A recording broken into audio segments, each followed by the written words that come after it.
Hi guys, this next video concludes early Renaissance Venice by focusing on Vittore Carpaccio, who painted in a slightly different style than, for example, Giovanni Bellini or Jacopo Bellini, who we focused on in the previous video for early Renaissance Venice.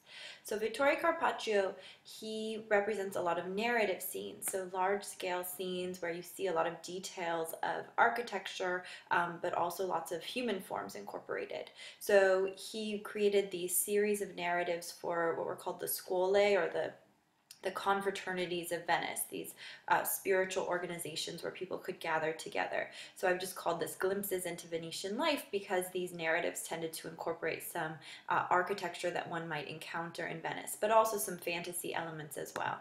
So here's just one example from his Scuola di Sant'Ursula, the Saint Ursula cycle, where we see a woman who will become an early Christian martyr according to legend, and so she's having a marriage arranged here, and we can see her off to the side on the right counting out her demands to her father as she goes into this marriage arrangement. But you can see an interest in architecture and perspective, and also some interesting elements that are being brought in from outside of Venetian culture.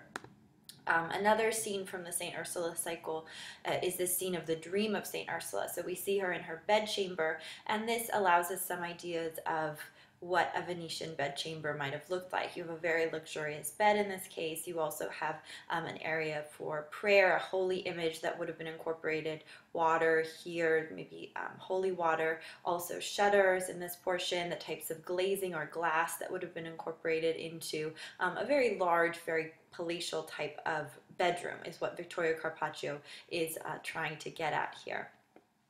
But our main work that I want to focus on are these two ladies who were previously called the two courtesans. So you see these two women who appear to be on a balcony. The image is cut off, so you're missing the end of a dog right here.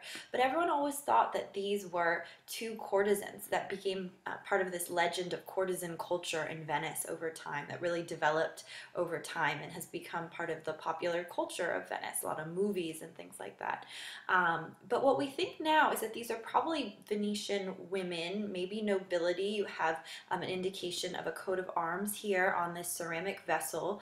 Also, you have animals associated with Venus, elements associated with Venus, which previously have been thought of to connect to maybe courtesan culture, but in this case, maybe it's supposed to represent purity. And I'll explain that in more detail in just a second.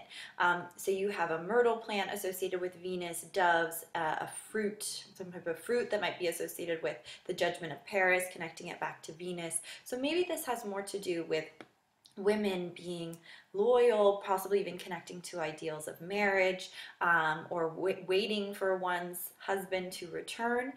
You see a small child here, maybe a servant, maybe people have even thought of maybe it's a figment of her imagination. You have platform shoes, which were the height of style in Venice at this time, and a more kind of loyal dog here, whereas there's a more aggressive, protective dog right over here. But again, we're missing parts of this image.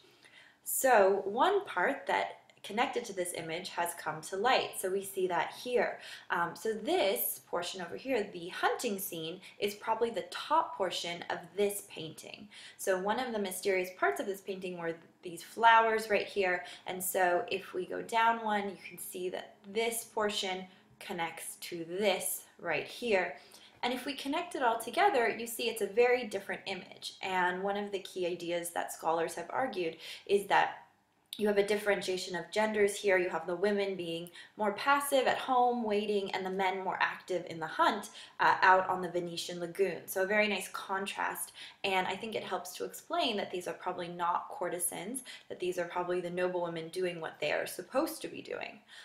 On the back side of the hunting scene is actually the earliest trompe-l'oeil, or like fictive illusion to trick the eye, where it looks like a string with pieces of paper on it. And so this gives us a clue, maybe it was in a man's office or in some kind of male area of the household, but this is kind of a filing system in the Renaissance at this time.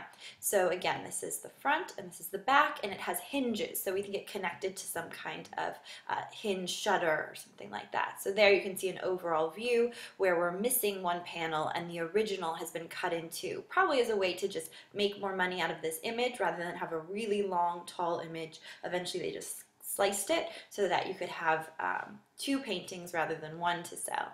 So these would be possibly placed in a domestic space, the kind of shutters we saw in Vittorio Carpaccio's Dream of St. Ursula.